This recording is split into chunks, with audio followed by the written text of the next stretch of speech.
El músico ruso Dmitri Shostakovich decía que el artista creativo trabaja en su siguiente composición porque no estaba satisfecho con su composición previa.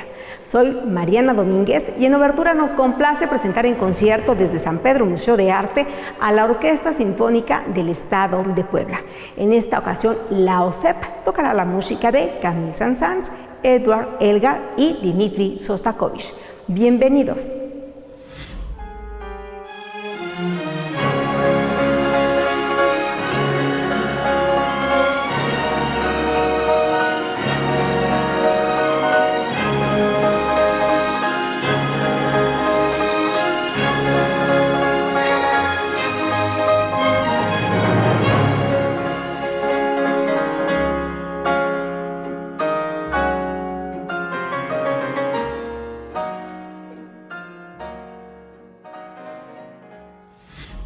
Es un gusto recibir en entrevista al violinista, violista y director de orquesta Adolfo Alejo. Nuestro invitado ha sido catalogado por Forbes como uno de los mexicanos más creativos del mundo. En esta ocasión será el director huésped de la Orquesta Sinfónica del Estado de Puebla. Maestro, bienvenido, ¿cómo está? Hola, muy buenas tardes, gracias por el espacio y feliz de estar aquí nuevamente en Puebla. Porque, bueno, tenemos que decir, justamente durante la pandemia usted estuvo haciendo una grabación muy importante, interesante, sobre uno de los quintetos de Dvorak. Exacto, de hecho tuvimos la fortuna durante la pandemia de tener este proyecto y me integré a un quinteto con miembros de la Orquesta Sinfónica del Estado de Puebla y sí hicimos el quinteto con piano de Dvorak, que es de las obras más emblemáticas y más difíciles del repertorio de cámara. Qué bueno que ahora lo vamos a tener en esta faceta de director de orquesta. Ya en otro momento vamos a platicar con usted en su faceta como violinista, pero hoy me gustaría que nos concentráramos en esta faceta que es muy interesante y quiero que nos comparta en qué momento decide también tomar la dirección de orquesta, que fue, digamos, algo que lo detonó, que le fascinó, que dijo, también puedo ser director de orquesta, me gustaría ser director de orquesta, que además, sobre todo usted como violinista, esto era algo muy común en el clásico y en el barroco, dirigir desde el violín y dirigir desde el clave. Exacto, de hecho, sí, efectivamente, gran parte de los directores en la actualidad tuvieron una educación como violinistas y eso pues te da muchas bases para tomar la dirección y digo, como bien lo dices, pues hace ya algunos siglos que el violín primero era el violín concertino o el concertador y después obviamente con la figura de Lully, ¿no? se establece la figura del director, aunque un director bastante peculiar porque bueno, él no dirigía con una batuta, dirigía con un bastón, con un pico, ¿no? y pues a marcarle a la orquesta, ¿no? Entonces, muchas veces era más fuerte el ruido del bastón que lo que tocaba la orquesta. Pero poco a poco pues se fue evolucionando la técnica y la dirección hasta lo que conocemos hoy en día. En mi caso, yo creo que yo marco mi carrera en tres etapas. Yo empecé como violinista, efectivamente, hice mis estudios como violín, tuve la fortuna de tener muy buenos maestros, de poderme estudiar al extranjero, me fui primero a Estados Unidos. Pero en Estados Unidos, una maestra de Nueva York me dice, oye, pero es que tocas bien violín, pero tus manos y toda tu fisionomía es más como para viola. ¿No has pensado cambiarte a la viola? Y yo en algún momento pues ya había tocado, ¿no? Entonces dije, bueno, lo podría hacer, me ofrecieron una beca, entonces dije, bueno, pues, ok, ¿no? Me cambio a la viola, es la primera, digamos, el primer cambio en mi vida. Y en la viola me empecé muy bien, porque a final de cuentas, la viola no es un instrumento tan popular como el violín. Entonces, pues la verdad es que si hay en un top, en un ranking mundial, hay 10 violinistas, hay un violista por cada 10 violinistas. Entonces me decían, pues por una cuestión de que pueda ser un representante de América Latina en la viola, pues creo que podría ser una buena idea. Me cambio la viola, me empieza a ir muy bien, pero bueno, en esos momentos yo era miembro de la Filarmónica de la UNAM y conozco al maestro Jan Latam-Koenig, que fue el director titular por 5 años más o menos. Yo me enamoré de la forma en la que dirigía y la que trabajaba. Yo ya había tenido algunas experiencias tratando de dirigir con lo que yo sabía, o con el violín o con la viola. Y bueno, le pido clases al maestro Jan Latam-Koenig y él se vuelve mi maestro, ¿no? De manera privada. Entonces empiezo con las clases de dirección, me empieza a gustar, me empieza a apasionar muchísimo, porque a final de cuentas ya mi instrumento ya no era la viola y el violín, ya es toda la orquesta, es todo un universo. Y bueno, en mis viajes como solista, pues siempre conviví con muchos directores, ¿no? Mexicanos, extranjeros, chinos, europeos, americanos, mexicanos. Y pues veía esto, veía cómo trabajaban y decía, es que yo quiero hacer esto, o sea, yo quiero hacer ese trabajo, sé que puedo hacerlo bien, entonces pues bueno, me empiezo a meter mucho en esto y llega una invitación muy importante para ser solista de la Orquesta de Cámara de la Filarmónica de Berlín. Entonces pues bueno, hago el concierto, conozco al maestro Simon Rattle, que es el exdirector de la orquesta, y hasta en cierto punto me adoptó, ¿no? ¡Qué me padre! empezó a dar algunas clases, me empezó a formar, digamos. Además de, bueno, durante la estancia en Berlín, pues haber trabajado con Ricardo Muti, con el maestro Gustavo Dudamel. Entonces, la verdad es que pues tuve todo en bandeja de plata para hacer mi transición a la dirección, ¿no? Los mejores directores de orquesta del mundo. Exacto. Hice una semana, de hecho como miembro de Berlín, y en una semana, eso siempre lo cuento porque es impresionante decirlo, en una semana tener Gustavo Dudamel a las 10 de la mañana en un ensayo de 1 hora, y luego el maestro Muti, otro ensayo, otro programa diferente, el mismo día pero otro programa, y luego al otro día tener a Christoph Essenbach, y al otro día tener al maestro Simon Rattle. Entonces decía, es que es como estar en un sueño, ¿no? El sueño de cualquier músico. Y obviamente, bueno, estar ya en esas ligas, la verdad es que sí me ayudó pues a tener esta preparación como director, porque, bueno, cabe señalar que yo no estudié la carrera de dirección, la carrera de violín, de viola, de música de cámara sí, pero mi educación como director pues ha sido privada, pero bueno, con grandes maestros, entonces la verdad es que me estoy enfocando mucho más ahora en la dirección. Oiga, porque además, ¿cuántos directores que estudian dirección orquestal tienen la oportunidad de tener estos maestros? Yo creo que muy pocos. Y además con estas grandes figuras. Maestro, hablando justamente de esta figura, de la figura del director, es una figura muy cuestionada en el siglo XX y en el siglo XXI. ¿Cuál es, digamos, el papel del director en la actualidad? Porque es una figura que se cuestiona como este personaje que impone y que, digamos, que ya no es esta figura, digamos, tan aceptable, tan respetada como fue en el pasado. Pues es que yo creo que antes, o sea, si nos referimos a Leonard Bernstein, a Celibidache, a Karajan, ellos eran personas o figuras poderosas, no solo dentro de la orquesta, sino fuera de ella. O sea, eran personalidades que tenían un poder de decisión fuera del arte, ¿no?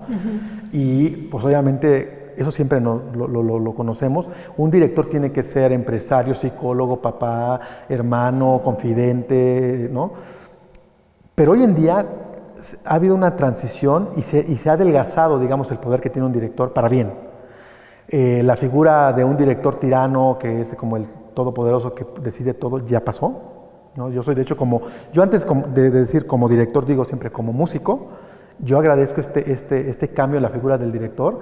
Entonces ya vemos las orquestas donde es el director artístico, pero hay un gerente, que es el que ve toda la parte administrativa, pero hay un departamento de marketing que hace toda la cuestión de difusión y todo esto de la orquesta, y hay un departamento económico de finanzas, ¿no? Y antes no, antes el director decía, yo sé cuánto le pago a mi solista, yo invito a este solista, y las cosas hacen así, y yo quiero que las entrevistas las hagan así. Entonces ahora digamos que el papel de director se dividió en varias áreas, y se dejó la figura artística para el director artístico de trabajar plenamente la cuestión musical y de repente alguna cuestión administrativa, ¿no? Entonces, creo que la figura, aunque sí se le quitó cierto peso, pues se enfocó a lo que, digamos que a lo que nos interesa más, que la cuestión de trabajar música, ¿no? De hacer música. Maestro, me gustaría que pudiéramos platicar ahora sobre la primera obra, que es del compositor francés Camille Saint-Saëns, que es Bacchanal. Y esta obra, al escucharla, me remontó un poco a las películas que solíamos ver en Semana Santa, ya fuera en el cine o en casa, que nos dan justamente toda esta ambientación. Sí, de hecho, bueno, cuando se hizo la construcción de este programa, que es un programa, pareciera que no tiene relación una obra con la otra, pero la verdad es que el punto que tienen en común es precisamente que es música totalmente incidental. O sea, estos son los orígenes, estos compositores, Camille Saint-Saëns, o en este caso Dmitri Shostakovich, de lo que hoy conocemos John Williams, Hans Zimmer, ¿no? De que han tomado mucho de la música de estos compositores. Y obviamente, bueno, siempre que dirijo trato de que la obertura sea algo que sea súper, súper descriptivo, ¿no? Que la gente se sienta en el inicio del concierto en una película, ¿no? En ese aspecto, bueno, esta pieza es eso, ¿no? Totalmente uno se remonta a estar en una puesta en escena, ¿no? Siempre les decía a la orquesta, ya no más nos faltan los caballos, ¿no? Así, los cascos y las lanzas, ¿no? La verdad es que es una obra muy, muy padre que la gente va a disfrutar mucho. Y en la parte técnica de la obra es una obra muy difícil. Pareciera fácil y que todas las orquestas la tocan. Pero el hacerla bien, el hacerla con esta chispa, pues también tiene cierto trabajo. Y la verdad es que la orquesta respondió súper bien. Va a ser una versión electrizante, ¿no? de esta obertura. Maestro, pues si le parece, vamos a escucharla. Claro que sí. Pues vamos a disfrutar de Bacchanal, esta partitura de la ópera Sansón y Dalila del compositor francés Camille Saint-Saëns. Toca la Orquesta Sinfónica del Estado de Puebla bajo la dirección del maestro Adolfo Alejo.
Continuamos en Obertura, estamos platicando con el maestro Adolfo Alejo, hoy como director huésped de la Orquesta Sinfónica del Estado de Puebla. Maestro, ahora me gustaría que pudiéramos platicar un poco sobre la segunda partitura, que es este concierto para violonchelo y orquesta del compositor inglés Edward Elgar, y que es uno de los conciertos, digamos, como no solamente más bonitos, sino uno de los conciertos que se vuelven todo un reto para los propios solistas, para las orquestas y dentro del repertorio para este instrumento uno de los más solicitados. Bueno, sí, efectivamente es un concierto, yo creo que es el concierto más conocido, por varias razones. Lo primero, porque obviamente la música de Elgar de unas 2 décadas para acá empezó a tener muchísima importancia en la programación en las orquestas. En segundo, porque bueno, obviamente está la maravillosa versión histórica de Jacqueline Dupré y Daniel Barenboim. Entonces, pues es como la Biblia para los chelistas, ¿no? Es una obra obligada para un solista de cello. La otra es que obviamente, pues técnicamente son de las obras más complicadas y pues bueno, es de las obras más importantes en el repertorio de la solista de esta semana, de la maestra Anat Turkal. Sí, una partitura y justamente dentro de la gran trayectoria que tuvo la maestra Jacqueline Dupré, siempre se elogia esta grabación que hizo sobre este concierto, pero ¿qué elementos fueron tan importantes o siguen siendo tan importantes en su ejecución que es una referencia? Bueno, la versión, el concierto por sí mismo yo siempre digo que es como una historia de amor, donde hay altas y bajas, ¿no? Pero en este caso, ella la hizo muy famosa, la parte, digamos que la parte emocional, porque en ese entonces ella estaba todavía casada con Daniel Barenboim, y el hacerlo juntos, él como director, ella como solista, el diálogo, el entendimiento, pues bueno, era otro nivel, ¿no? Era algo muy íntimo ya, el hacer esto. 2, el carácter de Jacqueline Dupré era volcánico, ¿no? Y este concierto, el carácter del solista tiene que ser así. No está hecho para un solista tranquilo, que pues tiene que ser un solista que su carácter sea explosivo, que sea muy pasional, que tenga mucho carácter, porque de lo contrario el concierto, pues, como decimos en la música, le quedaría grande, ¿no? Y Jacqueline Dupré, bueno, pues creo que era ahí como un reto entre la música de Elgar del concierto y el carácter de Jacqueline Dupré, y pues hicieron clic, o sea, fue su obra, ¿no? Y creo que hasta hoy en día no hay una versión que uno pueda decir, esta es la versión sigue siendo la de Jacqueline Dupré. Maestro, ¿qué nos puede decir de esta violonchelista austriaca, Anat Turkal, que es una violonchelista muy joven, que ha ganado diversos premios y ya tiene una carrera internacional importante? Pues bueno, efectivamente es muy joven, ha tenido una educación musical con los mejores maestros de violonchelo en Europa. Ella prácticamente toda su familia es de Croacia, de hecho ella se considera croata. Ella nace a raíz del final de la guerra en Yugoslavia. Ella bueno, muy chiquitita, su mamá se va a vivir a Viena. Y bueno, obviamente pues ella crece en Viena, tiene la nacionalidad austriaca y lleva ya, no sé, casi 15 años viviendo en Suiza. Así que ha tenido como un mosaico de maestros en estos países que la han ayudado muchísimo. Tomás de Menga en Suiza, Orfeo Mandozzi en Austria, y obviamente pues con contactos y nosotros decimos en la música padrinos, ¿no? O formadores o mentores. Y ella pues, fue muy cercana, o es muy cercana, uno al pianista Andreas Schiff, y 2 al maestro Bernhard Haitink, que bueno, falleció hace poco.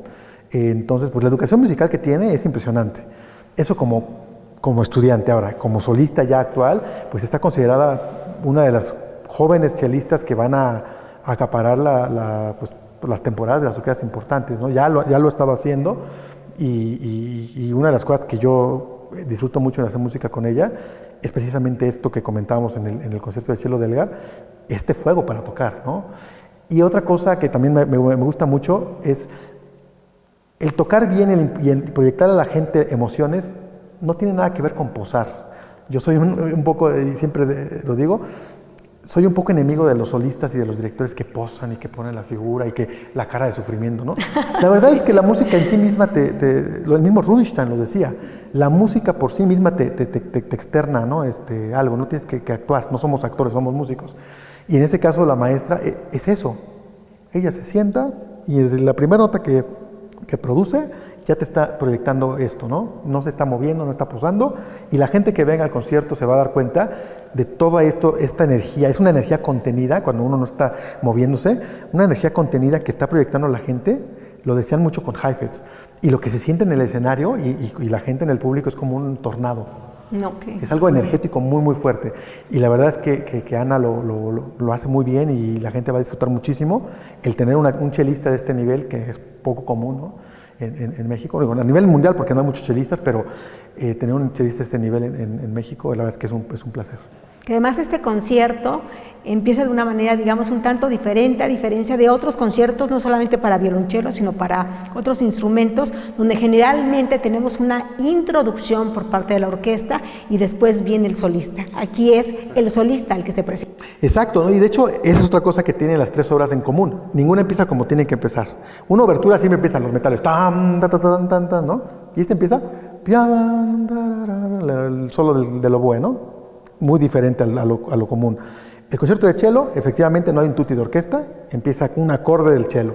Y la Sinfonía de Shostakovich, uno pensaría, su primer sinfonía con la que se iba a graduar, tiene que empezar como una sinfonía de Bruckner o de Mahler, que él era un gran admirador, y no, empieza como una hora, una broma, jugando, ¿no? Entonces, esto es lo que tienen en común estas obras en el programa, que no es lo que generalmente se esperaría de estas piezas, ¿no? Pues maestro, qué interesante todo lo que nos ha compartido en esta ocasión. Ya estaremos platicando en otro momento con usted. Claro y sí. Pues bienvenido a Puebla, enhorabuena. ¿Y qué le parece si vamos a escuchar? Claro que sí. Pues vamos a disfrutar la obra del compositor inglés Edward Elgar, el concierto para violonchelo, es el Opus 85. Vamos a disfrutar esta obra en la ejecución de la maestra Ana Turcal. La acompaña la Orquesta Sinfónica del Estado de Puebla bajo la dirección del maestro Adolfo Alejo.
Durante la aparición del Estado federal conformado por varias repúblicas socialistas, San Petersburgo o Petrogrado fue llamado Leningrado en honor al dirigente comunista Lenin. Este lugar, privilegiado por sus grandes canales, es conocido como la Venecia del Norte. En 1906, en Leningrado, vio la luz por vez primera Dmitri Shostakovich. A lo largo de su carrera, Shostakovich se elevó a la máxima altura que podía alcanzar un músico para caer después en absoluta desgracia. Nicolás Smolinsky, compositor y director ruso, señaló que el barómetro de la corriente política dentro de la música soviética, siempre que cambiaba la línea, Shostakovich era considerado el primer blanco de elogios o de acusaciones vehementes. Esto nos da una idea bastante clara de la influencia de su música dentro de la vida de la entonces Unión Soviética. Entre las obras más destacadas de Dmitri Shostakovich se encuentra su concierto para piano, trompeta y orquesta de cuerdas, el quinteto para piano, la ópera Lady Macbeth y las sinfonías número 1 y 9. No deja de sorprender que la Sinfonía número 1, opus 10 de Shostakovich, es una obra de juventud, escrita cuando tenía tan solo 18 años. La Sinfonía número 1, opus 10 de Dmitri Shostakovich, será ejecutada por la Orquesta Sinfónica del Estado de Puebla bajo la dirección del maestro Adolfo Alejo.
Escuchando la Sinfonía número 1, opus 10 de Dmitri Shostakovich, es como termina este concierto presentado por Obertura a cargo de la Orquesta Sinfónica del Estado de Puebla.